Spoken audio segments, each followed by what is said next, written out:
Muy buenas tardes, tengan todos nuestros oidores, miradores, seguidores, bebedores, masticadores y regurgitadores de la palabra que se expresa a través de nuestro canal de YouTube, La Comuna de la Palabra. Y digo regurgitadores porque regularmente la comprensión y el análisis del discurso, del lenguaje, que es algo de lo que hablaremos seguramente hoy o una parte, eh, implica que hay que regurgitar a veces lo que uno escucha, regurgitarlo para volver a repensarlo, reflexionarlo y poder extraer algunas ideas, estemos o no de acuerdo con los contenidos de lo dicho, de lo escuchado o de lo leído. Esta ocasión con nosotros estará el filósofo de base, Eduardo Jerezano, de las regiones donde el panzón panseco creo que fue el que se le ocurrió la idea de los codos. Sí. Fue el panzón panseco según alguna versión porque él es de Monterrey, no es de Saltillo ni de San Pedro de las Colonias, está más cerca de San Pedro Garza García, Monterrey.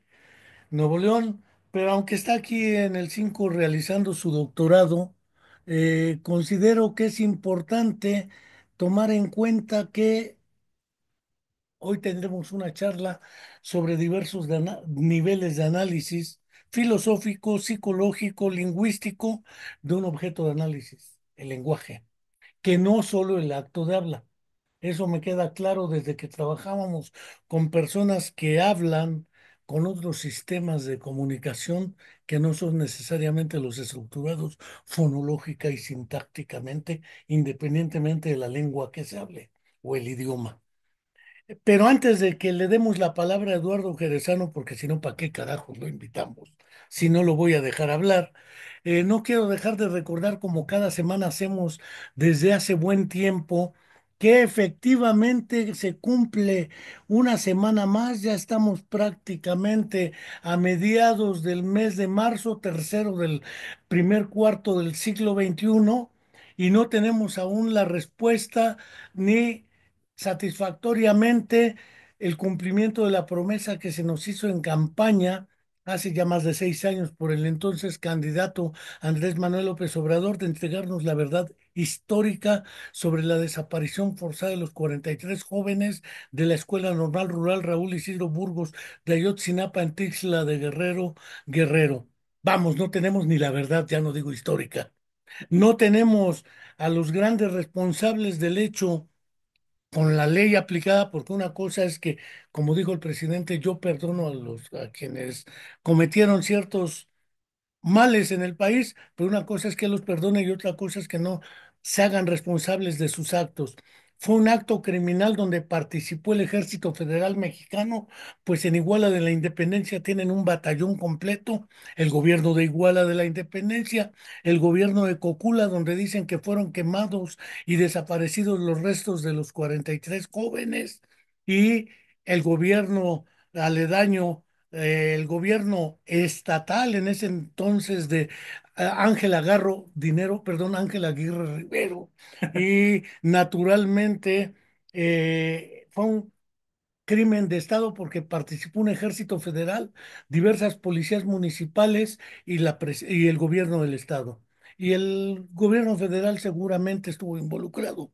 Era el periodo de gobierno de Enrique Peña Nieto, a las Henry Peña Monster. Así le puso un tal Broso. Después no tenemos la verdad ni la verdad histórica. Eso sí, se dijo que la verdad histórica que inventó el entonces procurador que ya se había cansado, exgobernador del estado de Hidalgo, eh, y no se tiene nada hasta ahora. Tampoco quiero dejar de enviar un fraterno saludo a nuestra querida amiga Angélica Rodríguez Monroy, madre de nuestra querida estudiante Viridiana Naid, desaparecida en contra de su voluntad hace más de 12 años. Y viva la llevaron, viva la queremos, le mandamos un fraterno saludo a Angélica Rodríguez y esperamos poder tener la verdad histórica también, o la verdad y la justicia transicional. Y más ahora que aparecen hornos crematorios, que antes aparecieron fosas clandestinas, ya el país desde que Morelos era gobernado por Graco Luis Ramírez Garrido Abreu, o Gracolín del Teatro Fantástico de Gracolandia, también se tenían las fosas de Jojutla y Tetelcingo, y hasta ahora tampoco se ha precisado qué pasa con estas, cuántos cuerpos hallaron ni nada al respecto. Se hicieron durante su gobierno por la fiscalía de entonces. La dejo ahí de momento y como el tema va a ser hablar de lenguaje, para empezar una charla así amena y que no se nos haga medio apesadumbrado el panorama, le quiero dejar la palabra a nuestro invitado Eduardo Jerezano para que nos empiece a plantear esta cuestión de por qué el lenguaje, qué importancia tiene este asunto para el análisis filosófico, lingüístico y psicológico. Tengo claro que desde que no solo Ferdinand de Saussure en su curso de lingüística general, sino, por ejemplo, dicen desde alias San Agustín de Hipona, o desde los árabes, Avicena o Averroes, o desde Sócrates, Platón y Aristóteles, el lenguaje sigue siendo un objeto de análisis que preocupa, sea a través de la, no voy a decir la semiótica porque esa aparece después de eso, pero puedo pensar desde la filosofía, ahí sí no cabe duda. El psicoanálisis, que le dedicó un buen asunto Sigmund Freud, porque el lenguaje, como puede servir para mostrar, puede servir para ocultar, deformar y transformar. Lacan le ha dedicado horas y horas al asunto. Podemos estar o no de acuerdo con Lacan y Freud, pero algo hay al respecto. El lenguaje le han entrado no solo lingüistas, filósofos, von Humboldt, y no hablo de Alexander, hablo de Wilhelm von Humboldt. Este, hablemos de la comunicación, que no es lo mismo que el lenguaje, porque hay comunicación entre sistemas no lingüísticos, la comunicación, dijera Adam Schaffer en su introducción a la semántica, entre animales. El contagio emocional, Darwin también dedica uno en la evolución de las emociones, pero cierro mi boca, sino para que invitamos a Eduardo Jerezano. Adelante y muchas gracias. No, gracias a ti por invitarme. Sí, bueno, creo que ya adelantaste un montón de cosas de las que vamos a hablar. Y sí, efectivamente, el lenguaje ha sido objeto de interés desde la filosofía. El debate clásico entre si el lenguaje es por convención o por naturaleza que encontramos en el Cratilo de Platón o el mismo Platón, ¿no? Criticando la escritura con este mito de Theod, porque nos iba a ser desmemoriados, decía hasta, bueno, abordajes más actuales. Y pues bueno, yo estudié filosofía y en filosofía trabajamos con palabras, esa es como nuestra materia prima, ¿no? Argumentos, palabras. Entonces, desde que comencé a estudiar filosofía, siempre he tenido este interés por el lenguaje. Esto me trajo aquí a la maestría en ciencias cognitivas. Soy egresado aquí del 5 de la maestría. Originalmente, te comentaba antes de que iniciáramos la charla oficialmente, que yo traía otra idea de proyecto, pero justo con este espíritu de hacer interdisciplina y no solo quedarme en la filosofía, comencé a trabajar con la doctora Arcela Rey, que ella es lingüista, este, y bueno, así fue como comencé a entrar al lenguaje, ya desde un punto de vista más de la lingüística y no tanto de la filosofía. Yo quisiera partir de una pregunta muy básica. ¿Qué carajos es el lenguaje? Porque algunos confunden el lenguaje con el acto de habla. Ujú. Algunos confunden el lenguaje con la lengua o el idioma. Otros confunden el lenguaje. El lenguaje puede ser oral o escrito, pero no solo. ¿Qué es el lenguaje? ¿Qué debemos entender tras la palabra lenguaje? Sí, esa es una pregunta bastante complicada o al menos sobre la que se ha discutido bastante. Efectivamente, a veces utilizamos lenguaje como sinónimo de lengua. Eh, no sé si podemos pensarlo en los términos de este otro concepto que es la comunicación.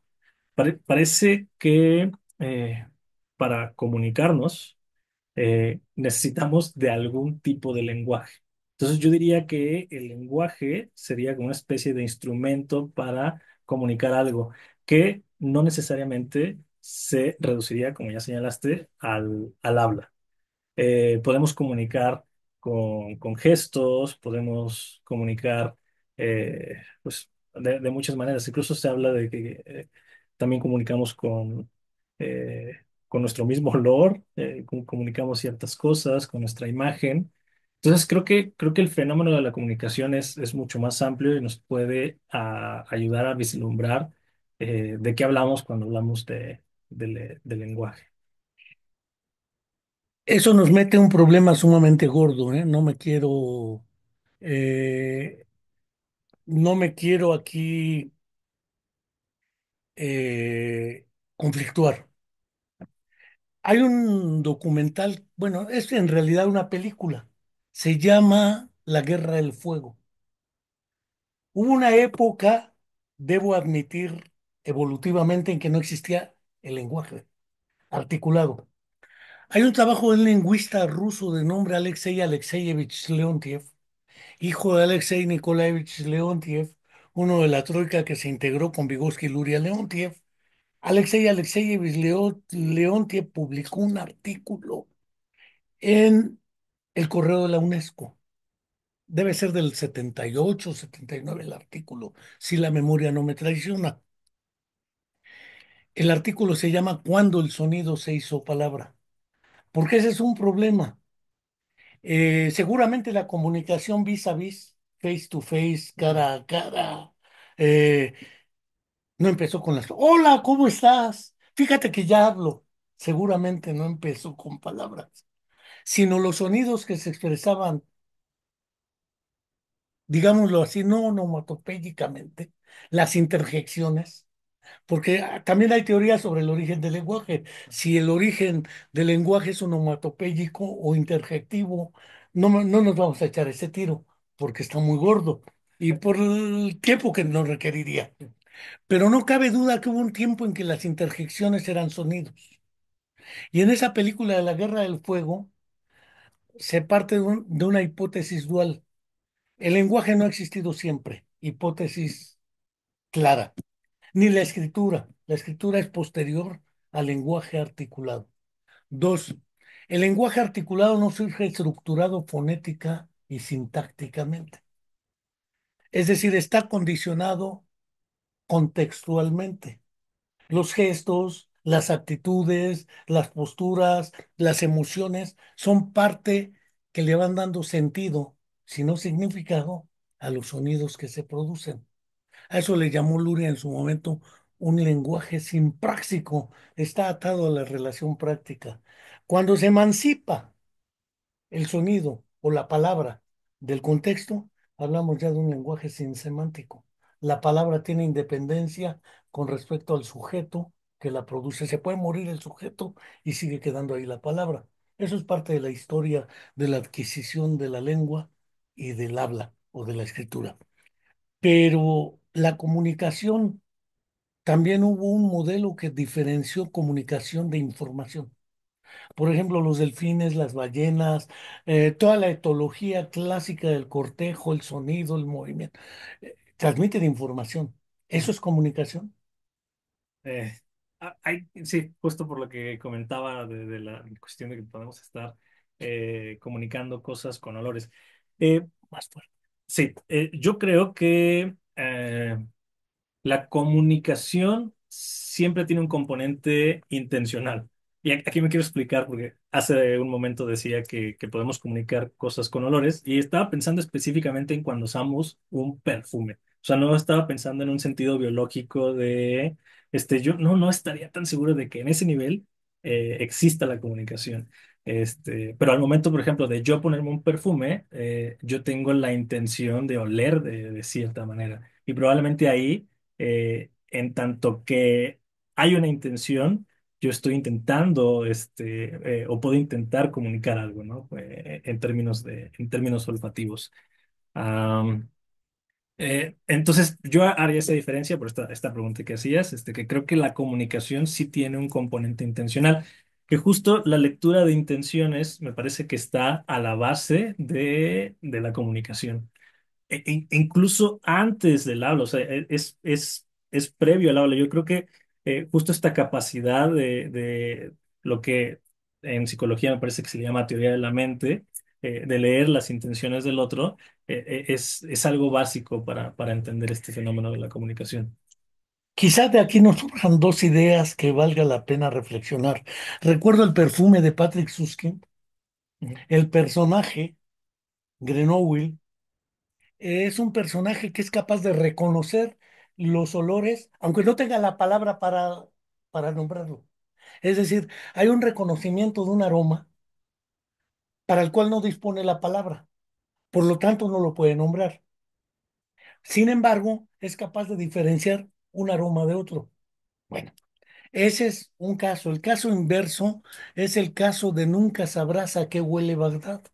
Marta Tafalla hace una especie de obra ficción autobiográfica de una niña que nace sin competencia olfatoria. Ahora con el asunto del COVID-19, que aparece la pérdida de la capacidad olfatoria. No nos vamos a meter al olfato, que no es el problema de fondo. Es un asunto meramente circunstancial. La comunicación implica, dices, quizás siguiendo a Daniel Dennett, una actitud intencional. Valga el concepto de actitud intencional en el sentido en que lo maneja Daniel Dennett. En una entrevista que le hicieron a una británica que debe llamarse Uta Frith, del grupo británico dedicado al autismo, parece ser que las personas con autismo tienen un déficit en cierta etapa de su desarrollo de teoría de la mente. ujú. Y le preguntaron, ¿usted pensaría entonces que el autismo es un trastorno de orden cognitivo y no afectivo como creía Leo Kanner? Pero más allá del asunto clínico, el asunto, al responder, Utafrid dice, mire, hubo una época en que la competencia física de un humano contra un animal, contra un tigre dientes de sable, era impensable que le ganara a mordidas al tigre dientes de sable, o a patadas al mamut o al bisón. Sí, sí, sí. Es decir, la única competencia que le permitió sobrevivir fue de lejos leer, ese me puede matar. Claro, Y entonces escapar. En la película que comento de la Guerra del Fuego, un tigre de dientes de sable persigue al personaje y se queda 3 días en un árbol hasta que el tigre se da por vencido y se va. Pero eso implica que leyó la competencia del tigre para derrotarlo a él y comérselo, naturalmente. claro, claro. Dice, esa competencia de leer la intención del otro, no importa si es consciente o no, ese es otro asunto, conciencia e intención. Ujú, Pero en el acto de la comunicación, dices, hay una actitud intencional. Yo quiero decirle algo a alguien. sí. No importa si lo hago con palabras, con gestos o como el bebé lo hace con el pointing Ah, a la sí, mamá o al papá. El pointing no es una palabra, no, pero refleja una actitud intencional y una intención comunicativa. claro, claro. Probablemente las personas con autismo, dice Uta Frith, Ángel Rivier, Baron Cohen y otros, tengan dificultades de intención comunicativa y no de lenguaje. Sí, exactamente. Es decir, el problema no es que no tengan lenguaje o que no hablen. Una terapia de lenguaje no es la mejor opción, pero que no tengan la intención comunicativa significa que a lo mejor no pueden leer que el otro es un interlocutor. Bueno, ahorita tampoco nos vamos a meter allá, pero lo que mencionas de la actitud intencional también esa de dónde deriva, porque Brunner habla de que parte de la semantización de la relación de la madre y el hijo, la madre empieza a interpretar los sonidos y los gestos y actos del bebé, pues el bebé también en esa interacción empieza a imprimirles un sentido relacional. Ahí lo dejo. Eso es básico. Yo te platico que tengo un niño de 2 años, y es bien interesante ir viendo este proceso de adquisición del lenguaje por el que mi niño va pasando, ¿no? Justo desde esto del pointing, cuando él empieza a señalar, pero algo previo, que es el del seguimiento de la mirada, cuando uno apuntaba y que él era capaz de reconocer que este gesto le quería comunicar algo. Mira, Sí, claro, porque eso también se adquiere a partir de cierta a eso etapa. le llamaron incluso atención compartida. Ah, exactamente, sí, sí, es en gays, el seguimiento de miradas, sí, Sí, sí, sí. claro. Todas estas cosas es bien curioso porque, bueno, yo las estudio en la teoría, ir viendo cómo mi hijo las adquiere es bastante, es fascinante, ¿no?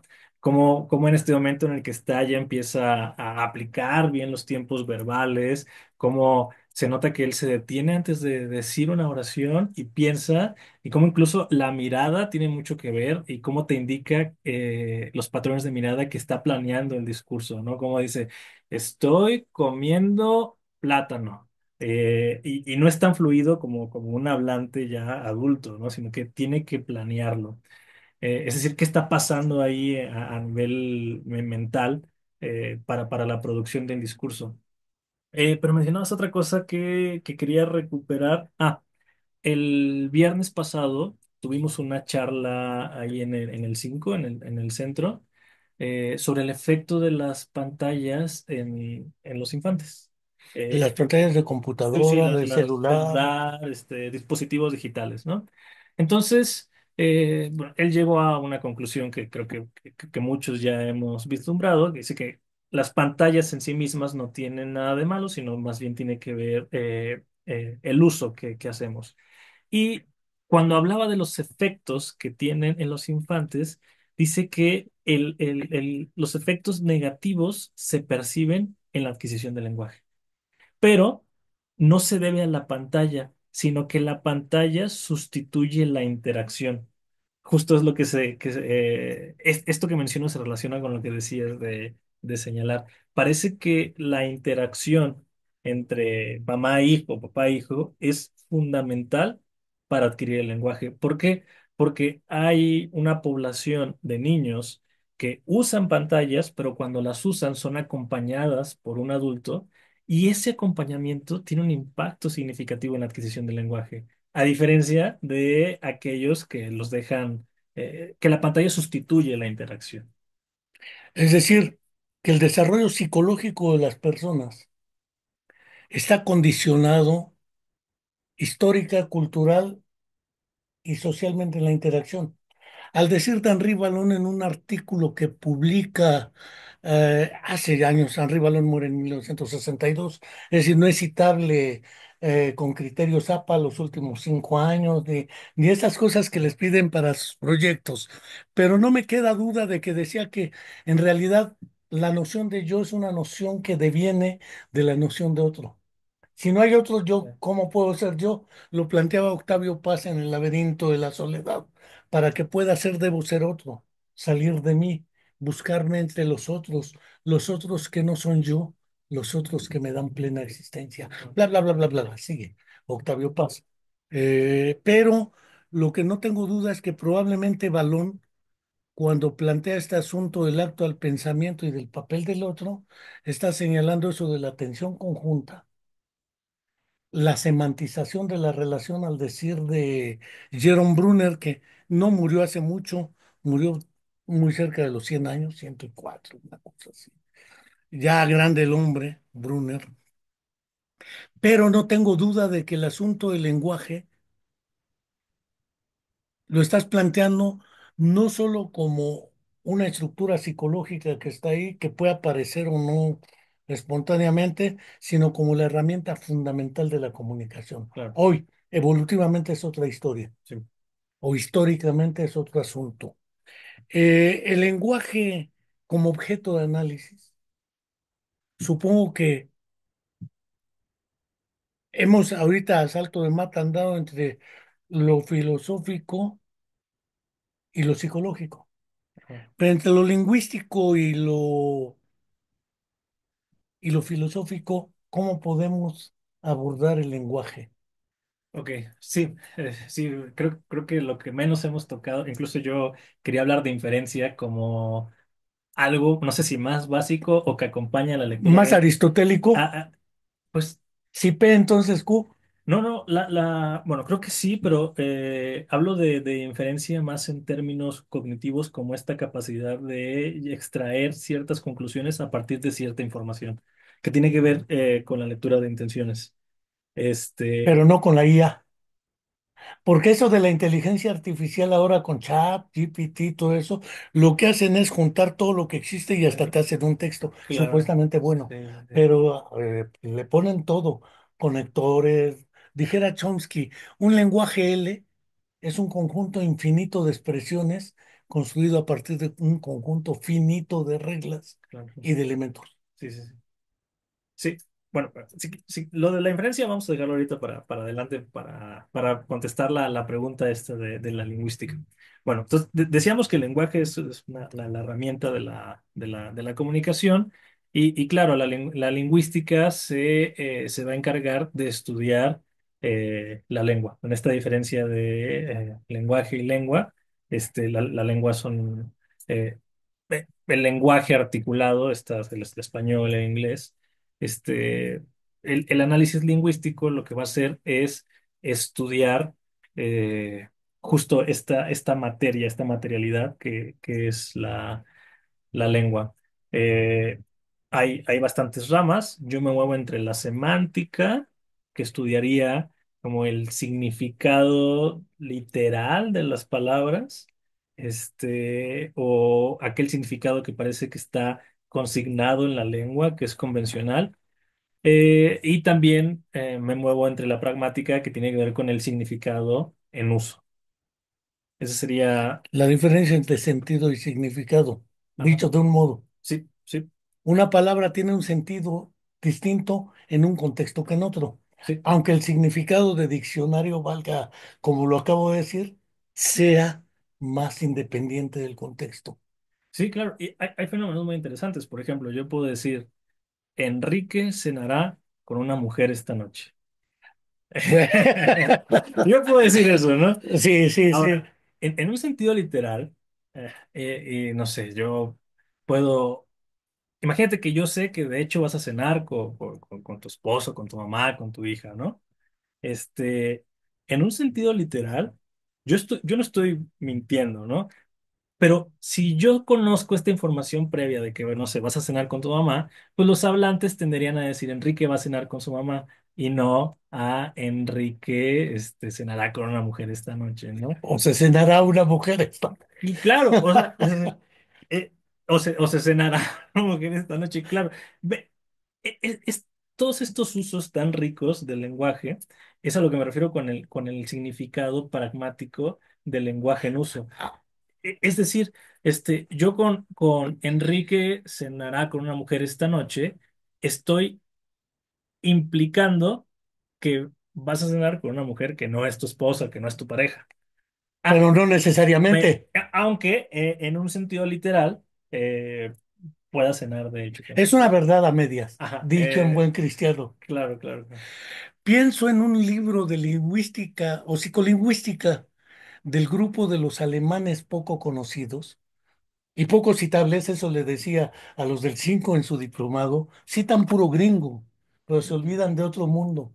El libro se llama Impacto psicológico de los aspectos estructurales del lenguaje. Pensemos en una expresión como Hans sugirió a Ana quedarse. Ahí yo puedo interpretar que si Hans le sugiere a Ana que se quede, Ana está en un lugar que habitualmente no está. Esa es la Ujú. deixis, lo no dicho en lo dicho, Claro, claro, ¿sí? claro. Si Hans sugiere a Ana quedarse, es porque quien tiene la intención de que se quede Ana es Hans y no necesariamente Ana. Ajá, Y porque Hans tiene una intención de no sé qué. Ahí lo dejo. Pero si digo la misma expresión con otro verbo, Hans prometió a Ana quedarse. La cosa cambia, ajá, porque el sujeto intencional aquí es Ana. Ana le promete, sí, sí, me voy a quedar, ¿sí? Si es así, Hans es el que le tiene que prometer a Ana, claro. ¿sí? Si Ana quiere que se quede, entonces están en un lugar donde Ana está más regular. Es decir, el significado de la expresión Hans sugirió a Ana quedarse y Hans prometió a Ana quedarse, el verbo cambia el significado total de la expresión. Ese aspecto estructural inmediato cambia pragmática y semióticamente, valga la expresión de Humberto Eco en la estructura ausente, este, la interpretación del hecho. O lo que dices tú, la inferencia. Sí, pues justo, yo parto de esta distinción básica entre que en las lenguas hay asignado una especie de significado ahí por convención, pero cuando uno puede utilizar las lenguas para implicar ciertas cosas que van más allá del significado literal de los enunciados que estamos utilizando. Yo inicié en estas inquietudes con Grice. No sé si Grace. Grice es la pragmática de Grice. Incluso yo trabajo con teoría de la relevancia, que de algún modo se desprende de ciertas intuiciones de Grice. Lo que Grice nos dice es que la comunicación consiste en el reconocimiento de intenciones. Ese es el postulado, la intuición básica de Grice, que es donde surge toda la pragmática, ¿no? En, él explica este reconocimiento y esta lectura de intenciones a partir de un principio de cooperación y de ciertas máximas. En el ejemplo que puse ahorita de Enrique va a cenar con una mujer, él diría, bueno, hay una máxima que los hablantes suelen observar, que es la máxima de relación, en donde quien habla suele decir cosas que están relacionadas con el discurso. Si yo sé que la persona con quien vas a cenar es tu mamá, pues yo lo digo, ¿no? Directamente. Si violo esa máxima, quiere decir que estoy implicando ciertas cosas. Esa es la manera en que Grice lo, lo explicaría. Y hay más ejemplos. Esos casos que plantea el Manfred Bierbich, que ya comentaba el alemán, Ujú, en psicoterapia lo manejó Paul Watzlawick, en lo que es psicopatología de la vida cotidiana. Muchos de los, es que yo creí que tú quisiste decirme esto. Ah, no, es que yo lo que te dije esto, pero malentendiste. Muchos problemas de psicopatología de la vida cotidiana empiezan en problemas de comunicación. Es la tesis central de Paul Watzlawick. Y a partir de ahí publica un libro que se llama Teoría de la Comunicación Humana, donde plantea premisas algo insólitas. Por ejemplo, el acto de no comunicar comunica la no intención de comunicar. Hasta el acto de no comunicar es comunicativo. Hola, ¿cómo estás? Te doy la espalda y no te contesto. Aquí es cuando voy a meter otro término que es el de estímulo ostensivo. La teoría de la relevancia con la que trabajo dice que en la comunicación utilizamos estímulos ostensivos. ¿Qué es un estímulo ostensivo? Un estímulo ostensivo es aquel estímulo que que permite mostrar mi intención de comunicar algo. Hoy vi un video de una dama que está saludando al rey Felipe II de España y a la reina Sofía, pero a la princesa se la brinca y no la saluda. Todo el mundo interpreta el acto, o el caso de los que se están sacando la foto y Claudia Sheinbaum va pasando atrás de ellos. Son mensajes ostensivos o son interpretaciones sobre un no mensaje también, porque a lo mejor fue un descuido y no fue la intención de decirle a Claudia, no te pelamos, porque además todos eran de Morena. Sí, Entonces, ahí el problema de la ostensión, Ángel Riviera hablaba de la intención con C y la intención con S. sí. En términos de el mensaje intencional del corte, la casa arde, el perro ladra, el niño llora, a la intención el sombrero está debajo de la mesa, que ya implica relaciones entre los objetos y la comunicación. Es más fácil para tu criatura entender expresiones del primer orden, Ajá. los protoimperativos, párate, siéntate, vente, etcétera, que los declarativos. Esta tarde está lluviosa y es por lo tanto para mantenernos encerrados. Es decir, la expresión también implica esos parámetros del mensaje. porque tu criatura no entendería de la misma manera esta tarde lluviosa y gris que, que el perro está ladrando. Sí, claro, claro. Sí, sí, sí, justo. De hecho, tiene un montón de problemas con, como su mamá le dice, ve con tu papá, viene y me dice a mí, ¿tu papá? O sea, ya junta el tú, en lugar de decirme papá, me dice, tu papá está comiendo, ¿no? Pero, porque batalla mucho para entender estas cuestiones. Entonces, sí, creo que la palabra clave que utilizaste tú fue interpretar. Eh, Eso es eso es básico porque yo creo, justo como, siguiendo a la teoría de la relevancia, que las lenguas, las emisiones lingüísticas, son solo piezas de evidencia que ofrecemos o que ofrecen los hablantes para que a quien se las dirigimos interpreten y recuperen el significado que les queremos transmitir. Si quieres, me explico más. Lo que yo considero es que las lenguas o la información que codifican las lenguas es algo mínimo. Es algo mínimo. Yo me gusta pensar que somos como una especie de detective que al momento de estar interpretando lo que dice el otro, utilizamos habilidades inferenciales que a partir de esta evidencia que alguien me dice, que es la emisión lingüística, el contexto y no sé, demás factores, puedo recuperar lo que lo que el hablante me quiere decir. A ver, no, sé que no nos vamos a meter a ese nivel de análisis por muchas razones, porque no es tu nivel de análisis elegido. Yo escucho todo lo que dices. Y esto implica que yo debo tener en mi sistema de memoria lingüística un reconocimiento del significado independiente de cada una de las palabras y de la estructura de las oraciones que dices. De modo tal que cuando escucho, transcodifico el sonido en pensamiento. Es decir, el sonido que sale de tu boca, yo lo transcodifico o lo cambio de código a pensamiento. Ah, Y cuando trato de interpretarlo, ese pensamiento para mantener este diálogo, vuelvo a transcodificar el pensamiento en sonidos y tú realizas ese mismo proceso. ah, ¿Cómo opera ello? ¿Qué papel juega el área de Broca, de Berlín? Eso es otro mundo que de momento no creo que venga al caso. Eso vendrá más en ciertas situaciones donde efectivamente se pierde esa competencia o por procesos de deterioros demenciales, por procesos de daños neurológicos, de enfermedades que afectan al cerebro, etcétera. Eso es harina de otro costal en este momento. Aquí lo que importa es, al decir de Václavic y de Biervich, ¿cómo le hago yo sujeto de la actividad o lo que decía Ángel Riviere y el grupo de los cognitivos británicos en autismo y teoría de la mente para interpretar tu intención comunicativa?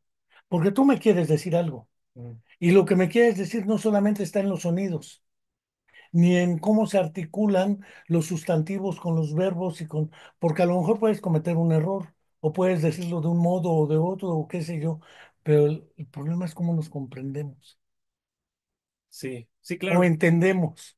Sí, sí, sí. Sí, sí, sí, sí, entiendo. Eh, que incluso hay un problema básico, ¿no? Que cómo es posible que nos entendamos si cuando ambos escuchamos la palabra perro, quizás recuperamos una representación semántica totalmente distinta. A lo mejor tú piensas en un pastor alemán y en un chihuahua y quizá esto en términos comunicativos tenga ciertos impactos, ¿no? Entonces, bueno, que sí, en términos de comprensión, esto cómo afectaría. Primero, quiero comenzar con algo más básico que mencionaste, que es este proceso de codificación y decodificación, ¿no? Eh, justo, también me llama mucho la atención, eh, porque los teóricos de la relevancia dicen que esto que mencionabas, de que decodificamos el significado de ciertas palabras, eh, sí, ellos se basan en este modelo del código que todos conocemos, pero parece que sería cognitivamente muy costoso ah, que, que cada palabra estuviera asociada con todos los significados que puede tener. Por ejemplo, la palabra chico, ¿no? Este, ah, este, eh, no sé, Carlos es un chico muy agradable. Y estoy hablando de Carlos, un hombre de 28 años, no sé. Y chico, eh, semánticamente, pues se puede aplicar a un niño, eh, eh, pero aquí en la circunstancia comunicativa tengo que ajustarlo, ¿no? A hombre joven.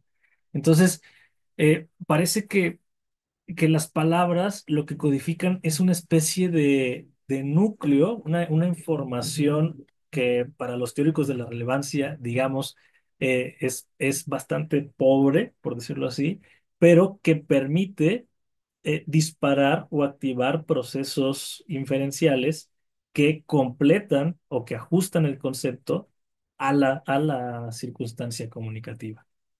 Por eso ellos van a decir, sí, los procesos de codificación y decodificación van a ser importantes en el proceso comunicativo, pero en realidad lo codificado en las lenguas es una información mínima. Todo lo demás se va a completar por, por inferencia. Voy a plantear una idea que Alexander Luria, en sus Fundamentos de Neurolingüística, plantea, él sigue a Vygotsky en su trabajo Pensamiento y Lenguaje. A la hora de las traducciones ha sido un verdadero desgarriate, porque en ruso la versión original es pensamiento y habla. Ah, Y el acto de habla no es lo mismo que el lenguaje. sí. El acto de habla implica esa interacción, esa intención y todo eso que has venido hablando, ¿sí? Pero no me voy a meter ahorita, decía el mismo Humberto Eco, un traductor es un traidor. Porque ¿qué debemos entender por metonimia, por ejemplo, por analogía, a la hora de la traducción? Si la palabra no tiene una traducción a otra lengua, ¿cómo le haces? Este, decía en su definición de traducción, traducir es el acto de decir casi lo mismo con otras palabras. Pero el problema está en decir casi lo mismo, porque ¿qué es casi lo mismo? Por el casi ya estamos perdidos totalmente. Dice Luria, el problema es efectivamente cuando tú piensas. Seguramente no hablas como piensas, porque si no sería un doble esfuerzo. El esfuerzo cognitivo económicamente sería muy costoso en términos de pensar todo tal cual lo dices, después traducirlo a como lo dices. Eh, en realidad el pensamiento debe ser más corto que el lenguaje. No es la idea de Fodor del lenguaje del pensamiento. Entre pensamiento y lenguaje hay una estructura que Vygotsky llama lenguaje interior, que te permite reconocer el tema y a la hora del acto de habla lo actualizas. Es decir, lo puedes decir, Carlos cenará esta noche con una mujer, Carlos cenará esta noche con una mujer que es su madre, con una mujer que es su madre, Carlos cenará esta noche es decir, lo puedes decir de N cantidad de formas, el mismo tema Ah, y el mismo significado. Este proceso de transcodificación implica un proceso donde tú tienes una estructura interna gramatical, dijera Lurie, y recortada que te permite transformar ese pensamiento en lenguaje y viceversa. Porque tú no traduces palabra tras palabra.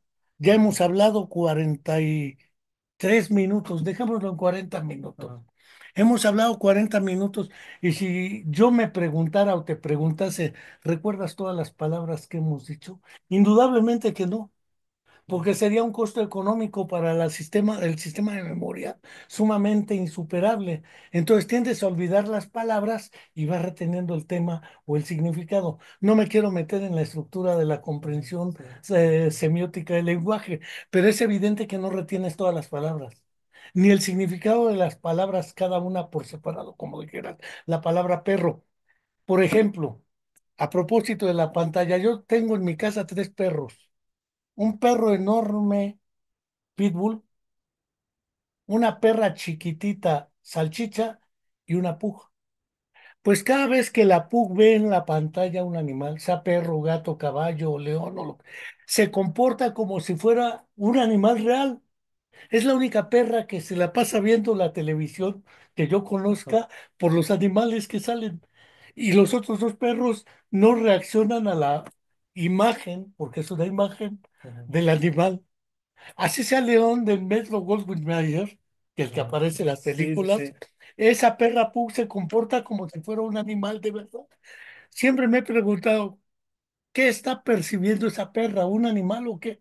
Porque va, le ladra, brinca ante la televisión, etcétera. Bueno, indudablemente no es un mensaje, pero escucha el ladrido del perro en la televisión y se comporta como si estuviera el perro ahí enfrente. Claro, claro. Y si lo ve, pues ya ni digo, ve caballos, ve lo que vea, se comporta como si tales estuvieran ahí. La relación con la pantalla no es el problema, ciertamente, como Ajá. dices. El problema radica efectivamente en ese proceso de transcodificación, porque económicamente, efectivamente, ni tú ni yo hemos retenido todas y cada una de las palabras que utilizamos. Además, hay palabras que a lo mejor para ti son novedosas o para mí más novedosas que otras. Reconozco, entonces mi atención ante unas es distinta que ante otras. A la hora de organizar el significado de lo que estamos planteando, pues yo realizo un proceso de intenciones, donde leo intenciones. Sí, Tú sí. lees intenciones. Además, cuando Gerardo me dice, sería bueno que hablaran del lenguaje con este cuate, que no sé qué, ¿qué intención tiene él? No lo sé. Ok. Pero cuando Mayra Morán le pone un corazoncito a que pues la intención que tiene que decir, qué bueno que está gente del 5 aquí, Ajá. por ejemplo, ¿sí? Pero es algo que interpreto yo, del corazoncito ese que aparece en el cartelito de que vas a estar hoy aquí. Ajá. En el fondo, somos seres que nos la pasamos interpretando y que además leyendo intenciones Claro. Sí. y proyectándolas. ¿Es esta la base de lo que planteas? Sí, sí, sí. Creo que eso es uno de los puntos básicos de los que parte mi investigación, uno de los supuestos básicos. Incluso yéndonos todavía más allá, porque te comentaba antes de la charla que mi tema es como muy específico. Yo trabajo con partículas, si se conocen como expresiones lógicas, porque se utilizan en la lógica simbólica y parece bueno, no sé, ¿Esto o aquello? la I, por ejemplo, La ¿no? I, la O, ni, que, Ajá. etcétera. Y se dice que en el lenguaje natural, bueno, están sus contrapartidas, ¿no? Eh, parece que las lenguas también codifican cierta información que ayuda a reducir los esfuerzos de procesamiento. Una pregunta aquí, Ujú. porque aquí siempre me he peleado yo con los teóricos cognitivos del 5, A ver, con algunos. sí. Este, ¿La lengua es la que codifica o el ser humano que usa la lengua? El acto de codificar es un acto que puede ser atribuido a la lengua, Mm, fuera del sujeto de la actividad lingüística. sí, que es una precisión de corte conceptual, porque claro, o sea, no podemos hablar de lenguas sin sujetos, Sin hablantes. ajá, sin hablantes. En eso estoy, sí, en eso estoy de Si acuerdo. no caemos en una falacia mereológica, Ujú. la reducción de las propiedades de un todo a una de sus cualidades. Sí, Aquí la lengua. sí, sí, claro, claro. La lengua puede ser el castellano, el náhuatl, el mixteco, el zapoteco o el que quieras, pero a la hora de interpretar, sí depende de la lengua ciertos niveles de interpretación, pero la lengua está atada a la cultura y el contexto en el que se habla. Sí, por eso a veces hay algunos que en lugar de código hablan de significado convencionalmente asociado para darle este peso social que mencionas. Es decir, no es que este significado esté codificado en esta lengua, sino que por convención eh, decimos que, o se hace esta asociación, ¿no? Justo para no ver la lengua como algo, eh, pues sí, abstracto, que por sí mismo codifica. A ver, probablemente me orine fuera del vacío, pero según mi entender y mis agarraderas, estás más cerca de la psicología que de la filosofía.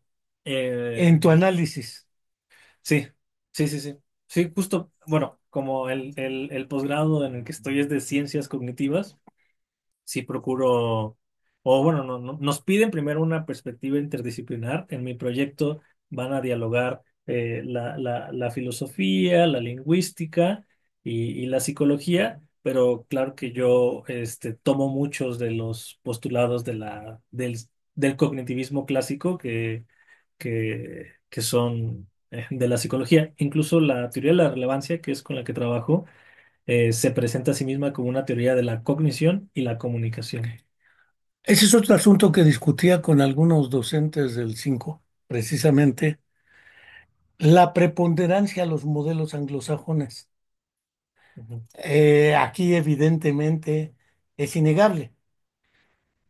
Por eso cuando mencionaba a europeos como Manfred Bierbich, o mencionaba a Vygotsky o a Luria, o franceses como Henri Vallon, o como Eh, André Leroi-Gourhan, el acto y la palabra, lo que es el gesto y la palabra, o lo que es la era de lo útil, la herramienta y el símbolo en el niño, todo este tipo de cosas son más europeos y más rusos esencialmente, o soviéticos de origen. Pero ¿cómo superar esa relación de dominio-subordinación académica institucional? ¿Te pesa a ti o te es cómoda? Es muy política la pregunta que estoy haciendo, ¿eh? sí, pues, pues incluso en la filosofía misma está esta supuesta disputa entre filosofía analítica de corte anglosajón y filosofía O continental, ¿no? empírica, Ajá, exactamente, sí. Y esta de corte, pues los franceses, uno cuando está estudiando racionalista, filosofía. dijeran algunos. Sí, cuando uno está estudiando filosofía es, a ver, trabaja el lenguaje y, pues ahí dices, a ver, pero ¿desde qué punto? ¿Desde Russell o desde Heidegger, no? Por ejemplo. Ninguno de los dos. Es, sí, o sea, si te inscribes más en esta tradición analítica, Frege, Russell, el análisis lógico del Bunge, lenguaje, Carnap, todo este círculo de Viena y todo, o te vas más por cosas como el lenguaje es la casa del ser, eh, eh, sí, más de corte francés, alemán. Ah, sí, la verdad es que a mí me gusta la filosofía analítica de corte, bueno, la anglosajona, y en ese sentido no he batallado, porque bueno, la academia tiene este, esta línea, ¿no? Pero tengo que reconocer que de pronto, digo, no soy un gran lector de autores como Deleuze, Derrida, pero a veces cuando llego a leer algún pasaje, parece que, o los que tú mismo has comentado, ¿no? Digo, creo que me estoy perdiendo de, pues de bastantes cosas, ¿no? abrir el horizonte. Sí, claro, claro, claro. Eh, Me voy a saltar de aquí al irracionalismo. Nietzsche, Freud. Tú estás partiendo de la teoría de la comunicación No, o del sí. nivel de análisis de la comunicación, la relación entre personas. No prejuzgo si es una comunicación vis a vis, persona a persona, o es una comunicación de masas. Ok. Pensemos en psicología de masas de Gustave Le Bon. Pero el problema de la propaganda, las formas ocultas de la propaganda de Van Packard, que es también de este lado, o lo que es Anatomía de la Publicidad en México, que fue un libro setentero. Pienso en Freud. El lenguaje ciertamente es el instrumento fundamental de la comunicación, pero no es tan transparente como creen. Es decir, el lenguaje no te permite expresar con transparencia lo real que está acá adentro. También lo encubre, porque hay Creo. razones que la razón no entiende y que es necesario ocultar por cuestiones culturales, ideológicas o morales. Entonces, una manera de encubrirlos es con el lenguaje. No voy a hablar de los mecanismos de defensa psicológicos de un yo que se defiende del entorno que está entre dos caballos, el planteamiento del propio Sócrates, ¿sí? Entre el principio del placer, quiero, y el principio del deber, pero no debo. Ah, Y ese conflicto entre principio del placer y principio de realidad implica un yo que está jalado y tiene que mantener el equilibrio a fuerza. Pero todo lo que vive en su interior no es capaz de expresarlo con las palabras. Decía el poeta Elías Nandino, a veces me sucede en Nocturna Palabra, porque la poesía es otra de las fuentes aquí. Ujú. A veces me sucede que al despertar no encuentro la palabra para transformar este sueño en poema y vuelve al panteón de los olvidos, aquello que nunca pudo tener palabra. ¿Eso dónde queda? En el caso de Freud queda como un mecanismo oculto que aparece como el inconsciente, bla, bla, bla. Podemos estar o no de acuerdo con el modelo, pero lo que sí es evidente es que la palabra y la lengua no son tan transparentes como herramientas en la comunicación. Pensemos todos los eufemismos. Hoy recibimos con mucho gusto a nuestros repatriados. Repatriados madres, los corrieron de Estados Unidos. No son repatriados, Sí, son expulsados como viles delincuentes, según dijo el Donald Trump. ¿Sí? Pensemos en que sectores vulnerables. En la actualidad cualquiera vulnerable se atraviesa por una balacera y ya bailó términos como pobreza extrema y la otra pobreza que no es extrema, que es la riqueza extrema casi nunca se menciona, pero se menciona las minorías. Y resulta que si sumas las minorías son la gran mayoría porque la mayoría es una minoría. sí, sí, sí. Pensemos entonces el lenguaje ideológica y políticamente desde antes de Goebbels, también encubre, también oculta, también deforma. Eso no está en tu objeto de análisis o en tu nivel de análisis. No, me gusta. Bueno, creo que esa es tarea de lo que se conoce como análisis del discurso. Me parece que los analistas del discurso sí, o al menos una tradición de corte de Foucault, por ejemplo, que viene de Foucault, sí tendría el objetivo de hacer evidentes las relaciones de poder, las relaciones políticas, ideológicas que están detrás del discurso. Incluso me parece que el mismo Foucault en este texto de el análisis del discurso comienza, O las palabras y las cosas. ajá, este pasaje de Ulises y las sirenas, ¿no? Cómo le ordena a todos sus compañeros que se tapen el oído con los oídos con cera y que él lo amarren para no ir en pos de las sirenas, ¿no? Porque pues, eran seres que mataban a los marineros. Y como él es el único que escucha el canto de las sirenas. Y ya cuando pasan, ya todos se retiran, se acercan a él, cuéntanos, ¿no? ¿Cómo es el canto de las sirenas? Y me parece que Foucault dice que ahí hay un poder. O sea, los demás no saben y Ulises es el único que tiene ese conocimiento, que pudo acceder a ese conocimiento y él podía decir cualquier cosa. O sea, en el Y le hubieran discurso, creído claro, además. exactamente, porque fue el único que escuchó. Es uno de los asuntos que también plantea el poeta Constantino Cavafis griego, Ah, de Premio Nobel de Literatura, sí. en Ítaca. Ah, El regreso a Ítaca. es muy bonito ese poema. De hecho, la poesía, que es otro de los asuntos despreciado por Sócrates, un poquito por Platón, pero no por Aristóteles, que dedica un análisis a la Gran poética. poeta. Este, pero el asunto de la poesía y la psicopatología es el asunto que nos ha llevado a reconocer que la comunicación no siempre es transparente. Sí, sí, yo estoy de acuerdo. Por eso creo que esto se relaciona con lo que mencionaba hace un momento, de que en realidad las lenguas, eh, pues sí, no es como que codifiquen significados completos, ¿no? Sino que hay mucha labor inferencial, solo son piezas de evidencia que nos ayudan a recuperar o implicar ciertas cosas.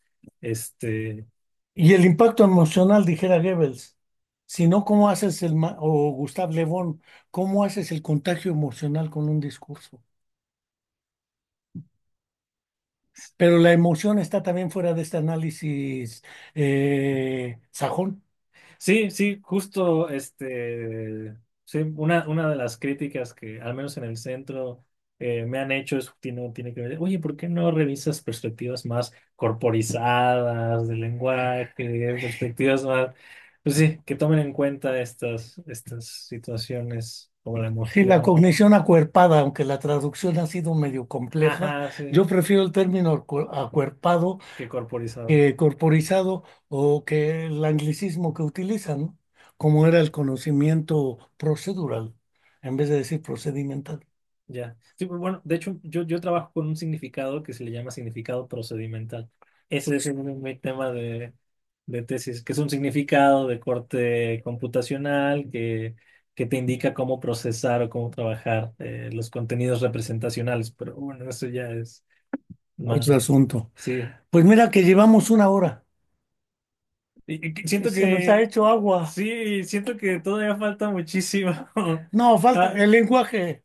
sí, porque pasamos como de aquí para allá en los temas y sí, creo que hay mucho de nuevo. Si quisiéramos hacer una síntesis, ¿qué nos quisieras decir para ir cerrando esta charla de la importancia del objeto de análisis y por lo menos de los tres niveles de análisis que se plantearon en el cartelito, que es el nivel de análisis filosófico, aunque es el que menos tocamos, Sí, el lingüístico, que lo tocamos relativamente poco, y el psicológico? creo que fue el que hablamos más, ¿no? Yo creí Yo que creo que era del psicológico fue el del que hablamos más, o psicolingüístico, psicolingüístico, digámoslo sí, así. era del que esperaba hablar menos. Dije, no. Pues sí, bueno, yo me quedaría con esta idea que platicamos de que el lenguaje es el instrumento de la comunicación, la importancia de distinguir entre estos niveles de comunicación, lenguaje y lengua, y que justo el lenguaje no se reduce pues a las lenguas articuladas, y cómo la lectura de intenciones es un factor importante para explicar la comunicación. Bueno, que la entiendo justo como la lectura de estímulos intencionales, como la interpretación. También diría esto que dijimos, que somos intérpretes o que vamos interpretando nuestra realidad. Y justo yo diría, respecto a estos niveles de análisis, que el lenguaje es un objeto que invita mucho a la investigación interdisciplinar, justo porque propicia este diálogo entre la psicología, la lingüística, que nos daría como estas herramientas de análisis de la lengua, y la filosofía, que nos ayudaría a hacer estas precisiones como, a ver, es lo mismo hablar de lengua, lenguaje, comunicación. Y no digamos la práctica educativa y la pedagogía, porque creo que la herramienta fundamental del hecho educativo es la lengua Claro. y el Ujú. habla. Por eso los dos contenidos curriculeros o curriculares más recurrentemente evaluados como fundamentales son el acto de leer y escribir y el acto de manejar la lógica matemática. Pero fuera de ello, la herramienta con la que utiliza el maestro es el habla, Sí, aunque hable con lengua de señas para el caso de los alumnos sordos. sí. Aquí el problema no es la lengua, es que el maestro habla. Eh, Tú recuperaste, al inicio de la charla recuperaste San Agustín, y en el diálogo del de Magistro, él comienza el diálogo diciendo, Con la educación. ¿qué te parece que pretendemos cuando hablamos? Le pregunta a su interlocutor. ¿Qué pretendemos cuando hablamos? Y la tesis que se va a defender es, cuando hablamos, pretendemos enseñar. De mostrar, volver a mostrar. Ajá, exactamente. Pues mira, qué coincidencia y eso que Agustín de Hipona no es de mis favoritos y además mi creencia en la Iglesia Católica es muy limitada, Ajá. pero fuera de ello, no era bruto Agustín de Hipona. No, de hecho, hay una anécdota, no te puedo dar muchos datos, pero dicen que Lacan estaba dando una conferencia sobre el lenguaje y alguien se paró y dice, era una serie de conferencias, y le dijo, eso que dices está en el de Magistro de San Agustín. Entonces, al día siguiente llegó Lacan y dice, fui a leer el texto que me dijeron, y efectivamente lo que yo estoy diciendo aquí, Ya lo dijo San ajá, ya lo dijo Agustín. San Agustín. Eh, pues mira, Jerezano Eduardo o Eduardo Acecas, porque el jerezano era más bien del maestro de primaria que pasaba lista, Sí, decía Jerezano, presente. eh, Era más fácil por el apellido. No quiero dejar de agradecerte tu participación, tu tiempo, tu disposición, lo ameno de la charla y sobre todo, no dejo de agradecer a todos y cada uno de nuestros seguidores y no seguidores que vieron y escucharon, aunque dijera el Nazareno ante pregunta de Pedro, Maestro, ¿y qué has dicho? Porque no he logrado entender qué carajos quieres decir con las parábolas. Dice, porque hubo quienes vieron y escucharon y no vieron y escucharon lo que dije. Hablo para que no me entiendan. Y dije, ¿cómo está eso? Para que no me entiendan quiénes. Sí, claro. Son los implícitos o los deícticos, ¿sí? Hans prometió a Ana quedarse. La parábola como herramienta en psicoterapia se ha utilizado en todo lo que es la vida de Jesús y probablemente en parte de la obra del poeta libanés Gibran Jalil Gibran. Pero lo dejo ahí, no dejo de agradecer y de reiterar la invitación a suscribirse a nuestro canal de YouTube, La Comuna de la Palabra sin fines de lucro. Ya tenemos un repositorio de poco más de 500 programas de entre una hora y algo más sobre diversos temas, tan gordos como este o música, arte, poesía, lo que gusten y manden.